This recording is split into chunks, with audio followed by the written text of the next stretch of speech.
Hey guys, मैं आज आपको एक काफी इंटरेस्टिंग टॉपिक के बारे में बताने वाली हूँ, दी अमेजिंग स्पाइडरमैन 3। हाँ, वही फिल्म जो कभी बन नहीं पाई, लेकिन उसके लिए जो प्लान्स थे वो काफी एक्साइटिंग थे। तो चलिए मैं आपको बताती हूँ कि दी अमेजिंग स्पाइडरमैन 3 के लिए क्या प्लान्स थे और किस वजह से वो रद्द हो गई। सबसे पहले बात करते हैं उसके प्लान्स के बारे में। जब दी अमेजिंग स्पाइडरमैन 2 रिलीज हुई थी, उसके बाद दी अमेजिंग स्पाइडरमैन 3 का प्लॉट काफी बढ़िया होने वाला था। सबसे पहले हमने देखा था इलेक्ट्रो को, जिसमें जेमी फॉक्स ने काफी जबरदस्त परफॉर्मेंस दिया था। उसको फिल्म में वापस दिखाया जाना था, लेकिन इस बार ज्यादा डीप और पावरफुल वे में। इमेजिन इलेक्ट्रो का रिडेम्पशन आर्क, कितना इंटरेस्टिंग होता ना। उसके बाद सबसे बड़ा ट्विस्ट था सिनिस्टर 6 का फॉर्मेशन। हाँ, ये एक टीम थी जिसमें स्पाइडरमैन के सबसे डेंजरस विलेंस को एक साथ लाने का प्लान था। डॉक्टर ऑक्टोपस, वल्चर, राइनो, बस एक एपिक विलन टीम बनाने की सोची गई थी। आप समझ सकते हो ये स्पाइडरमैन के लिए काफी बड़ा चैलेंज होता। अब बात करते हैं पीटर पार्कर की पर्सनल जर्नी की।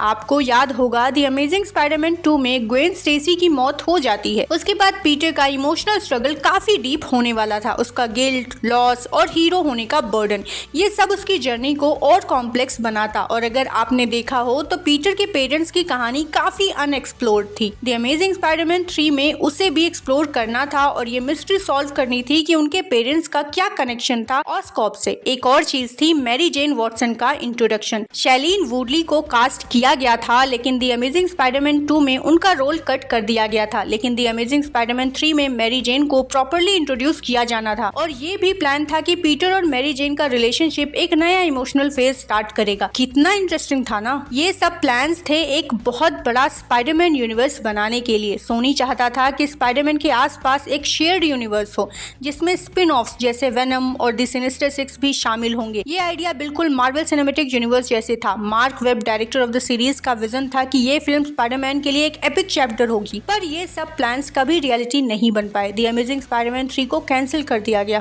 पर क्यों? चलिए मैं आपको बताती हूँ। सबसे पहले रीजन था द अमेजिंग स्पाइडरमैन 2 का अंडर परफॉर्मेंस। फिल्म ने बॉक्स ऑफिस पर उतना अच्छा परफॉर्म नहीं किया और क्रिटिक्स से भी मिक्स्ड रिव्यूज मिले। इसलिए सोनी को लग गया कि कुछ चेंज करना पड़ेगा।